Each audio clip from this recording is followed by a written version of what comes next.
right, guys, just a warning. This might be a long one, but I think what I'm about to tell you, you really need to hear this. So today, we're going to talk about ActBlue. Now, if you don't know what this is or what they stand for or what they do, they are a company that's headquartered in Somerville, Massachusetts. And they are the sole financial juggernaut, if you want to call it that, that's used to fuel Democratic campaigns. Okay? This company has raised $16 billion since 2004. And obviously, the Democrats, the left, they love this platform because it's essentially part of their backbone for their fundraising efforts. But here's what's happening now. ActBlue is facing very serious allegations of financial misconduct, including straw donations and something called smurfing, which I just learned about this too, which is essentially a tactic where large sums of money are broken into, let's say, smaller, unreportable amounts. There's other people covering this too. I was looking up somebody by the name of James O'Keefe, and what he did is he uncovered cases and went knocking on doors where individuals were linked to thousands of donations that they claim they never made. So essentially, ActBlue is receiving donations from people that never actually made them, which I would think raises some concerns of identity theft or potential money laundering. Then there's the Heritage Foundation's Oversight Project. And what they did is they looked at these patterns within the FEC records with senior citizens allegedly making thousands of dollars in contributions per year, which, based on their report, is just not realistic based on those persons or those people's personal contributions and personal wealth. Meanwhile, Texas Attorney General Ken Paxton is also investigating them due to the fact that they accepted untraceable prepaid gift cards, which in turn creates some levels of a vulnerability. This is for foreign money laundering. That's what they do. So it gets worse. It gets worse because this issue was compounded by their failure to require basic security measures on their website, like CVV codes, until August of 2024. Even my website, where you could buy some of my shirts and whatever, has a CVV code required on there. Almost every website has that you could submit a credit card has this on there. So if you're with me so far, and you start to look at this pragmatically and you see these trends, and it's obvious that there's these lax donation controls throughout the website. And what in turn that does is it could create a door for potential illegal foreign contributions. And that's really the big one, which in turn would be a violation of federal election laws. Now, beyond, let's say, fraud risks, the scale of ActBlue's fundraising it's very suspicious because they have billions of dollars pouring in from these small dollar donors, which sometimes outpaces major national crisis. And if you look at, here's the thing, I went and I really did some digging here. And if you look at 2020 alone, the ACLU reported that ActBlue facilitated over $183 million in donations to Democratic campaigns, accounting for nearly 24% of the total fundraising from January of 19 to May of 2020. But here's the big one. The fact that Kamala Harris reportedly raised more money through ActBlue on the day that she replaced Joe Biden than Donald Trump did following an assassination attempt is absolutely crazy. Because what happens typically, if there's any levels of a national crisis, especially an attempt to assassinate a former sitting U.S. president, statistically, that normally sparks a outpouring of donations from their supporters because they pretty much rallied behind the candidate. So it's really strange how she received so much money, which obviously it's crazy. So the idea that Harris's nomination generated a greater financial surge than an event of such magnitude could suggest the possibility of artificially inflated contributions, especially given the fact that other mischievous dealings with the donations that they've already had based on everything else. So what that means basically is that ActBlue may be manipulating donation data to create the illusion of overwhelming support, of like overwhelming grassroots support. Look at it this way.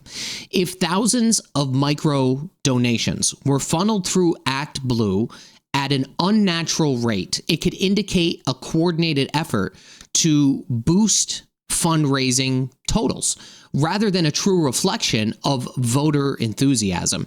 So, in layman's terms, artificially inflating donation numbers, what it can do is it creates like this facade or this illusion that a candidate has overwhelming public support, which in turn could boost their perceived chances of winning.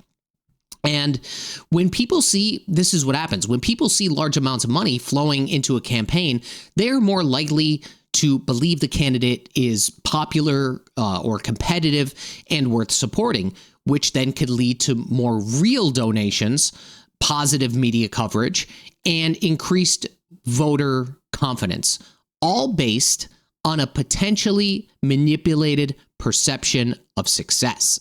Now, if you do not believe me, just go to Google and type in Kamala Day 1 donation. See how many search results that you actually get, because it's astounding.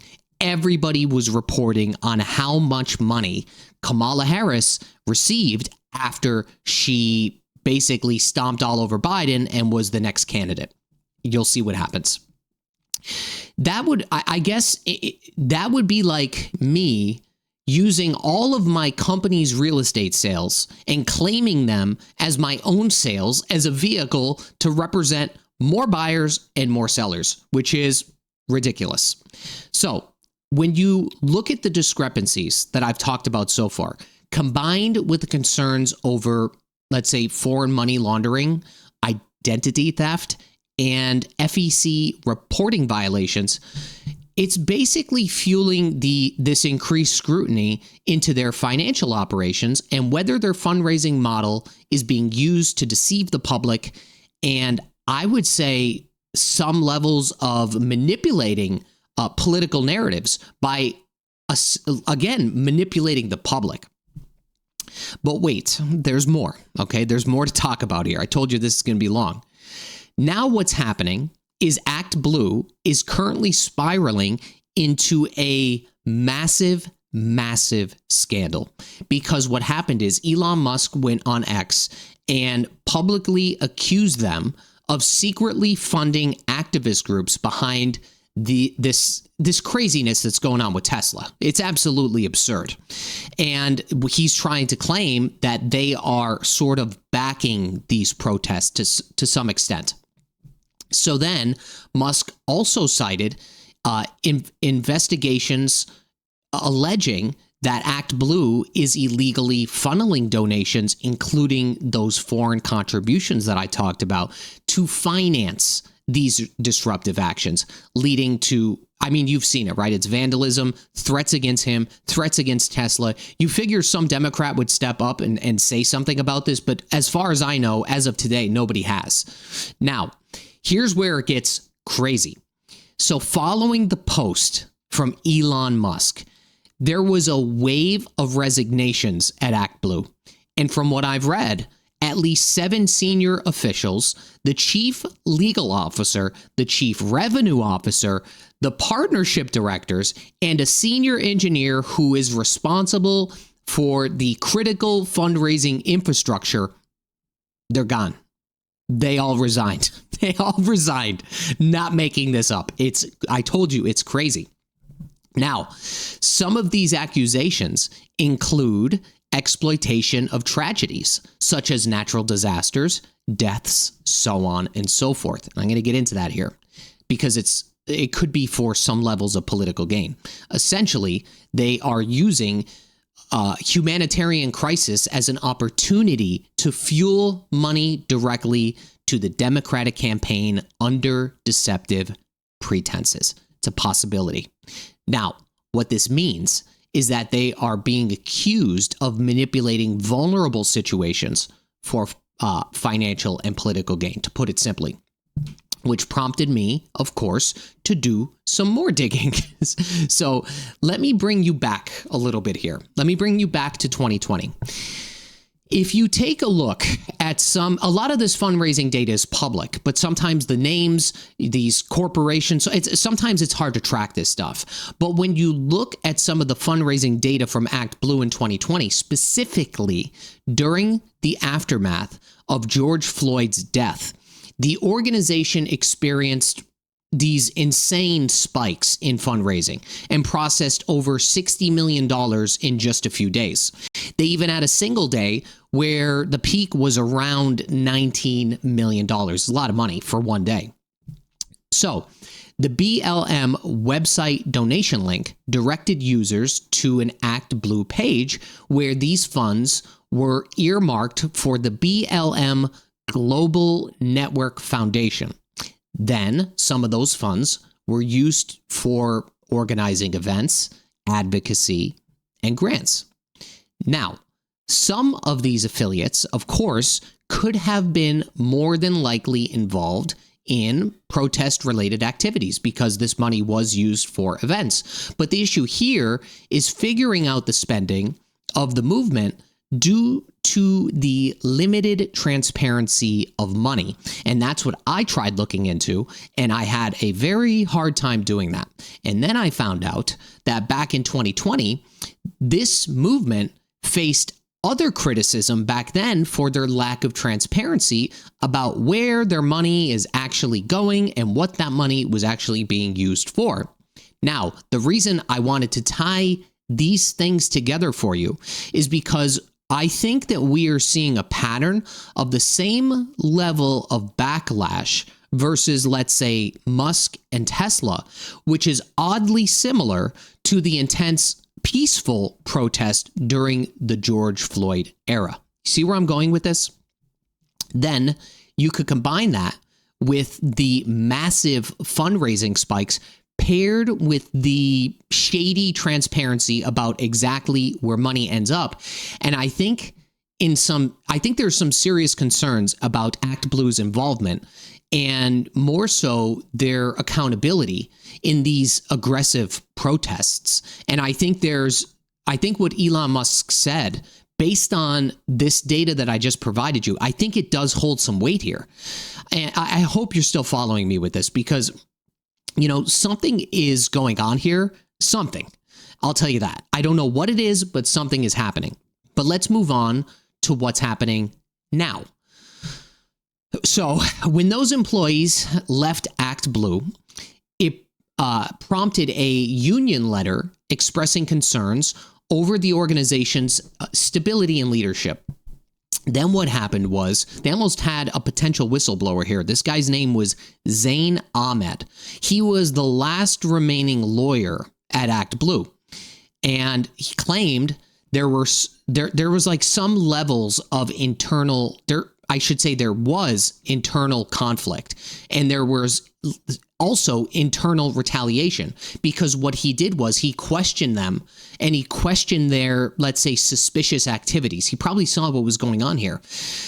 All of that communication was cut off from ActBlue's internal systems. It was all gone, all deleted. The messages, their history, they're all deleted. So obviously, after people leaving, after that happened, there's something going on here. There's absolutely something going on because there's the potential of a cover-up here. Now what's happening is the Oversight Committee Chairman, James Comer, has launched a comprehensive investigation into ActBlue's financial practices. You know what? I'll tell you this much. You guys say this all the time. You comment this all the time. You always say follow the money. And I guess you're right in this regard.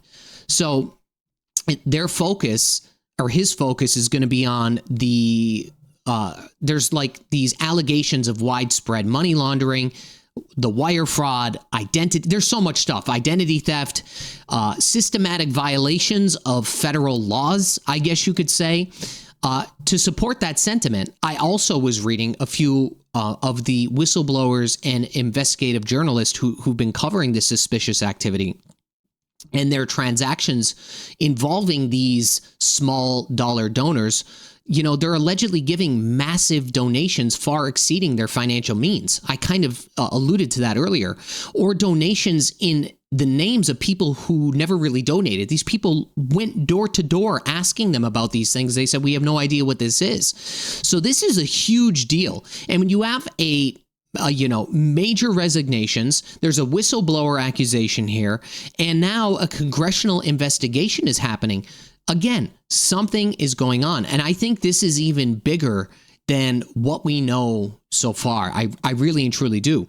When you look at the pattern of financial secrecy, the sudden spikes in donations, and the alleged fraudulent activity, there is definitely concerns about who is really funding what and why.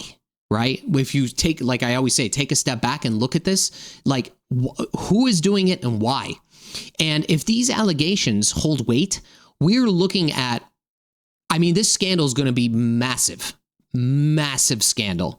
So my question to you guys is, if you could help me keep a close eye on this, and if you know anybody that either works at ActBlue or used to work at ActBlue or any information at all, please send it my way so I could do some research on it, and I'll continue to see what I could find as well. But overall, I think this is going to be something the USAID thing was obviously a big deal as well. This is also really big because, again, this is like the PayPal of the Democratic Party. That's effectively what it is. And if this gets taken down or they get accused of something and it ends up being true, I think it's going to be a massive scandal. So that's it for today's video, guys. I will keep you posted if I find out any more information on this, and you do as well. Thanks again, guys. See you on the next one. Bye-bye.